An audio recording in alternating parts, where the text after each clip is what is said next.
কলকাতায় বাংলাদেশ উপহাই কমিশন এলাকায় বিভিন্ন দল ও সংগঠনের বিক্ষোভ। খুলনায় এনসিপি নেতাকে গুলি, যুবশক্তি নেত্রী আটক। তারেক রহমানের প্রত্যাবর্তন উপলক্ষে কেরানীগঞ্জে ছাত্রদলের আনন্দ মিছিল। মাদুরোর সরে দাঁড়ানো বুদ্ধিমানের কাজ হবে, ট্রাম্প।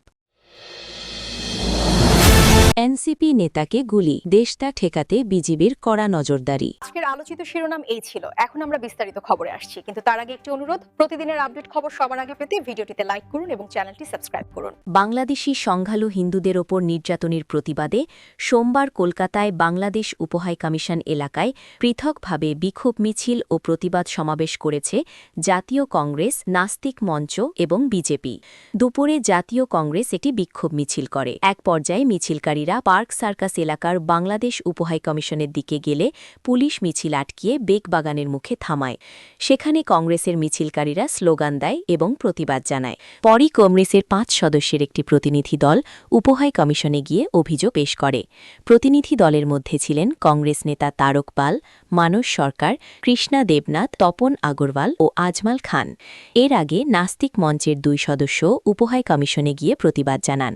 তাদের মধ্যে ছিলেন সাধন বিশ্বাস ও তপন দত্ত। বিকেলে বিভিন্ন হিন্দুত্ববাদী সংগঠন নিজাম প্যালেস থেকে একটি প্রতিবাদ মিছিল নিয়ে বাংলাদেশ ডেপুটি হাইকমিশনের দিকে গেলে পুলিশ তাদেরও বেগবাগান মোড়ে আটকায়। এই মিছিলের নেতৃত্ব দেন বিজেপি বিধায়ক শুভেন্দু অধিকারী।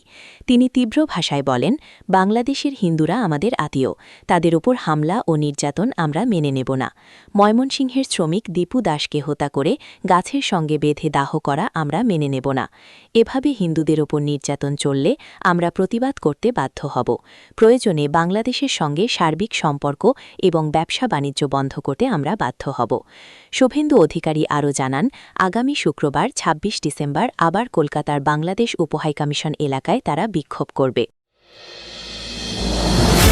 জাতীয় নাগরিক পার্টির এনসিপি শ্রমিক সংগঠন শ্রমিক শক্তির খুলনা বিভাগীয় কমিটির আহ্বায়ক মোতালেব শিকদার গুলিবিদ্ধ হওয়ার ঘটনায় যুবশক্তি নেত্রী তনিমা তন্নিকে আটক করেছে মহানগর পুলিশের গোয়েন্দা বিভাগ, ডিবি। সোমবার ২২ ডিসেম্বর রাতে মহানগরীর টুটপাড়া এলাকা থেকে তন্নিকে আটক করা হয়। খুলনা মহানগর গোয়েন্দা পুলিশের ডিবির ওসি তৈমুর ইসলাম বিষয়টি নিশ্চিত করেছেন। আটক তনিমা তন্নি যুবশক্তির খুলনা জেলা কমিটির যুগ্ম সদস্য সচিব। সোমবার বেলা ১১:৪৫ দিকে মহানগরীর সোনাডাঙ্গার আলাক্সা মসজিদ রোডের ১০৯ মুক্তা হাউসের নিচতলার তন্নির বাসায় মোতালেব গুলিবিদ্ধ হন। স্থানীয়রা তাকে উদ্ধার করে হাসপাতালে নিয়ে যান। ঘটনার পর থেকেই বিষয়টি সারা দেশে আলোচনার ঝড় তোলে। এ ঘটনায় পুলিশ ওই কক্ষ থেকে গুলির খোসাসহ মাদক সেবনের বিভিন্ন সরঞ্জাম, মদের বোতল আলামত হিসেবে জব্দ করেছে।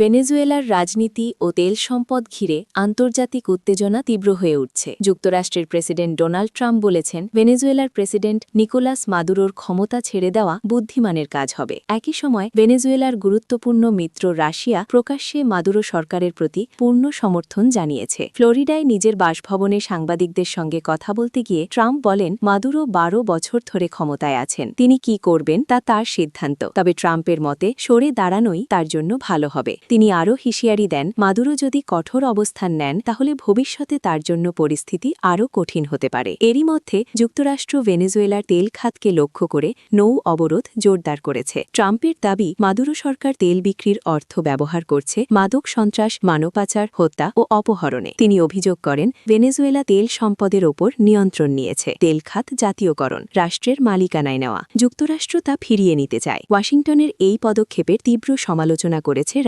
রাশিয়ার পররাষ্ট্রমন্ত্রী সের্গেই লাভরভ ও ভেনেজুয়েলার পররাষ্ট্রমন্ত্রী ইভান গিল ফোনালাপে যুক্তরাষ্ট্রের নৌ অভিযান ও তেলবাহী জাহাজ জব্দের ঘটনাকে উদ্বেগজনক বলে উল্লেখ করেন। রাশিয়া জানায়, ক্যারিবীয় সাগরে এসব তৎপরতা আন্তর্জাতিক নৌ চলাচল ও আঞ্চলিক স্থিতিশীলতার জন্য ঝুঁকিপূর্ণ। রাশিয়া ও চীন ভেনেজুয়েলার অনুরোধে জাতিসংঘ নিরাপত্তা পরিষদের বৈঠক ডাকার পক্ষে সমর্থন দিয়েছে। ভেনেজুয়েলার অভিযোগ, যুক্তরাষ্ট্র আন্তর্জাতিক জলদস্যুতা চালাচ্ছে ও সরকার পরিবর্তন প্রত্যাবর্তনের চেষ্টা করছে। সেপ্টেম্বর থেকে যুক্তরাষ্ট্র ক্যারিবীয় ও পূর্ব প্রশান্ত মহাসাগরে মাদক পাচারের অভিযোগে নৌকায় হামলা চালাচ্ছে। এতে শতাধিক মানুষের মৃত্যু হয়েছে বলে বিভিন্ন স্রোত জানায়, যাদের মধ্যে জেলেও ছিলেন বলে দাবি পরিবারগুলোর। ভেনেজুয়েলার প্রেসিডেন্ট মাদুরো জাতিসংঘ সদস্য দেশগুলোর কাছে পাঠানো এক চিঠিতে সতর্ক করে বলেছেন, যুক্তরাষ্ট্রের তেল অবরোধ বিশ্বব্যাপী জ্বালানি সরবরাহে প্রভাব ফেলতে পারে। সার্বিকভাবে বলতে গেলে ভেনেজুয়েলাকে ঘিরে যুক্তরাষ্ট্র রাশিয়া টানাপড়ন আরও গভীর হচ্ছে।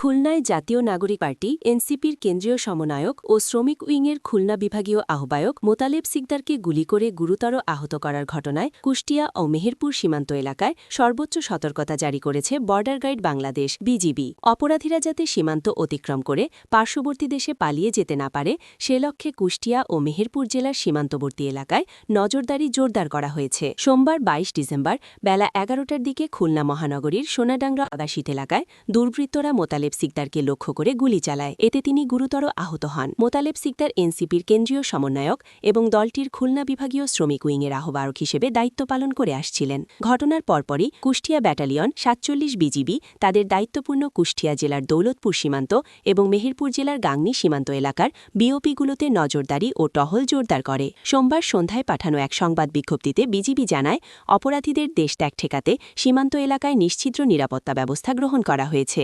এর অংশ হিসেবে কৌশলগত গুরুত্বপূর্ণ ৮টি পয়েন্টে বিশেষ চেকপোস্ট স্থাপন করা হয়েছে। পাশাপাশি নিয়মিত টহলের পাশাপাশি টহল কার্যক্রম দ্বিগুণ করা হয়েছে। সীমান্ত দিয়ে চলাচলকারী সন্দেহজনক ব্যক্তিদের তল্লাশি চালিয়ে দুষ্কৃতকারীদের আটক করার চেষ্টা অব্যাহত রয়েছে বলেও বিজ্ঞপ্তিতে উল্লেখ করা হয়। এ বিষয়ে কুষ্টিয়া ব্যাটালিয়নের ৪৭ বিজিবির অধিনায়ক লেফটেন্যান্ট কর্নেল রাশেদ কামাল রনি জানান, এ ধরনের জঘন্য অপরাধে জড়িতরা যেন কোনোভাবেই সীমান্ত অতিক্রম করতে না পারে, সেজন্য দক্ষিণ পশ্চিম রিজিয়ন যশোর বিজিবির নির্দেশনায় সব ধরনের কার্যকর ব্যবস্থা গ্রহণ করা হয়েছে। বিএনপির ভারপ্রাপ্ত চেয়ারম্যান তারেক রহমানের স্বদেশ প্রত্যাবর্তন উপলক্ষে ঢাকার কেরানীগঞ্জে আনন্দ মিছিল করেছে ঢাকা জেলা দক্ষিণ ছাত্রদল। সোমবার ২২ ডিসেম্বর রাত ৯টায় জিঞ্জিরা এলাকায় দক্ষিণ কেরানীগঞ্জ থানা বিএনপির দলীয় কার্যালয়ের সামনে সংক্ষিপ্ত সমাবেশের মাধ্যমে কর্মসূচি শুরু হয়। পরে ঢাকা জেলা দক্ষিণ ছাত্রদলের সভাপতি পাভেল মোল্লার নেতৃত্বে আনন্দ মিছিলটি জনি টাওয়ার হয়ে কদমতলী মোড়ে গিয়ে শেষ হয়। মিছিল চলাকালে স্লোগানে পুরো এলাকা মুখরিত হয়ে ওঠে।